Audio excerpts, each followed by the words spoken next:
Good morning. Good afternoon. My name is Sanshin Oberholtzer. I'm the resident priest and guiding teacher of the Joseph Priestley Zen Sangha here in Lewisburg, Pennsylvania. We're part of Empty Moon Zen. I imagine that all of us on the koan way have had or will have had the experience of stumbling across a koan that stops us in our tracks. Not the barrier that is the first koan, when you have no idea which way to turn, of how to get a handle on just what the teacher wants from you in this infuriating practice. No, this is when you feel you've hit your stride. You can pick up the next koan, memorize it, walk into the doksan room, just lay out your response, be told that's it, bow and walk out. But then you're given a koan and have no clue, no handle, no idea where to begin. And your teacher looks at you as you struggle, as you stumble, as you wonder where all your past facility with the practice has gone. And your teacher says, "This is your koan. This is the koan you will carry with you to the grave. Treasure it, and now go and sit with it." As he or she rings you out of the doksan room. I can remember the afternoon sunlight streaming in through the windows in a doksan room at the rundown retreat center in Northeast Connecticut, where I found myself struggling with this particular koan and was told that it was mine, my life koan.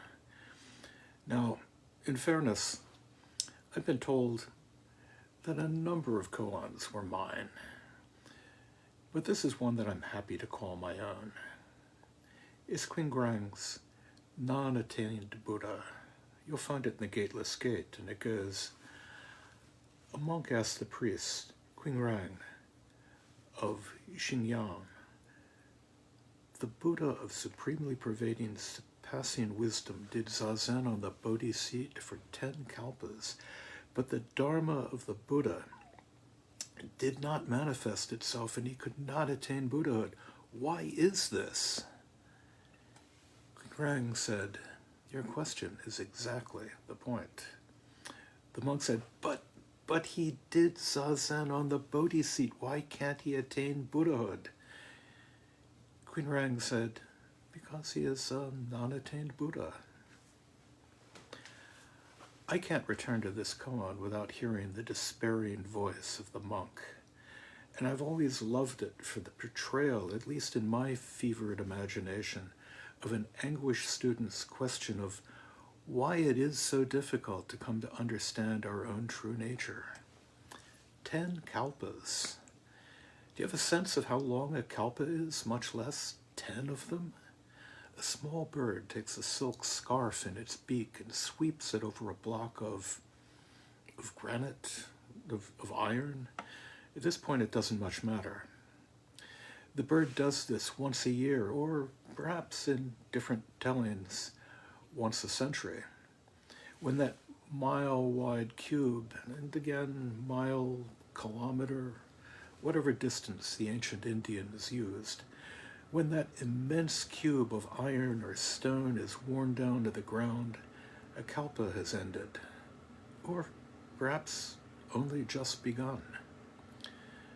All of this uncertainty just leads us to realize that it was unimaginably immense, however you come to calculate it. After all, how do you define anything in the dream time? And what does my paltry sitting for a few decades count when stacked against the Buddha of supremely pervading, surpassing wisdom's 10 kalpas? When can I expect the Dharma of the Buddha to manifest itself, if not right now? I'll leave the appropriate response to those of you who might be struggling with this koan and turn my attention back to that poor monk and his anguished cry of, "But he did zazen on the Bodhi seat. Why couldn't he attain Buddhahood?" And here's my question. Yes, we're all Buddhas from the beginning. But why the anguish? That monk's pain is the pain that we all feel in seeking what is right before us. Koan tells us how sad that people ignore the near and search for truth afar, like someone in the midst of water crying out in thirst, like the child of a wealthy home wandering among the poor. Yes, it's sad. Does it need to be sad? Religions give rise to imponderables. Why does an omnipotent, omniscient, omnipresent God permit evil to exist? Why would a merciful God allow children to suffer? How can an all-powerful God require, need to be worshipped? I'm not sure that any of these questions caused me to leave the church, or if it was just that I simply saw no reason to believe in a supreme being. Likely the latter, given my tendency to think concretely.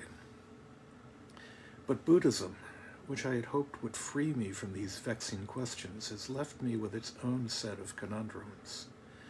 The emptiness of self, that fundamental notion in all of Buddhism, which, looked at logically, seems so inherently true, and yet that truth leaves me with this question. How is it that something so fundamental to Buddhist thought can be so difficult to come to realize in our bones? I watch people every day struggling with their practice, coming into Doksan with a response they are certain will resolve their koan in a way that will be greeted with a nod, a smile, an affirmation that the student is on the right path, only to leave baffled. The scholar of the early Mahayana, John Westerhoff, has asked why we spin these narratives that lead us to misapprehend the nature of the self, and answers his own question with the observation that seeing the self as having an essence confers an evolutionary advantage in allowing us to respond more quickly to changing circumstances. Seeing yourself as a single entity allows you to judge all the more quickly where you are in space and to thus be all the more successful at catching prey, at avoiding cave bears. How many of us remember being told not to operate heavy machinery, not to drive a car while working on Mu? Seeing past this useful fiction, and make no mistake, it is useful, just try to walk through a wall. Seeing past this is a laborious process. Those of us on the way can attest to this. Chandrakirti, the Indian monk and philosopher, points out that reason as we might about the true nature of emptiness, we'll never understand it unless we practice. As John Keats wrote to a friend, for axioms in philosophy are not axioms until they are proved upon our pulses. And so the truth of emptiness is not truth until we feel it in our gut. If we are, as I believe, the products of some 4.5 billion years of evolution, I find that I have to ask how all of that honing, which has led to our fitting into our own particular evolutionary and ecological niche, how all that honing has not made our attaining enlightenment easier. Could it be that those who survive the long, hard path appreciate those glimpses all the more? But evolution is not driven by appreciation. Could it be that some of us are more gifted than others, although I don't believe that this is a matter of ability. If anything, ability seems to get in the way. Someone once said that the mind-body problem is not a problem for nature. If so, our own true nature is not a problem for nature either.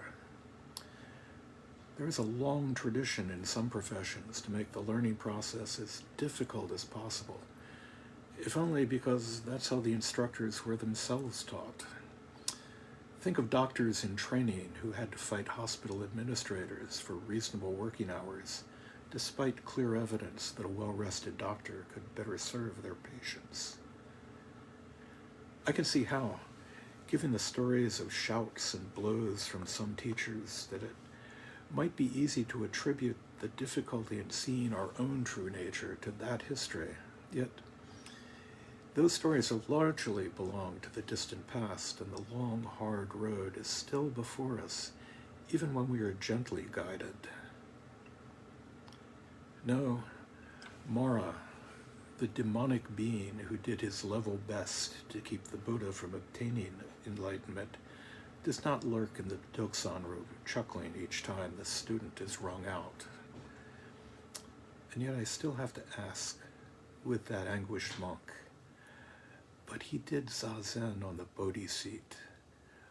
Why couldn't he obtain Buddhahood? Just a question on a rainy Saturday. Thank you.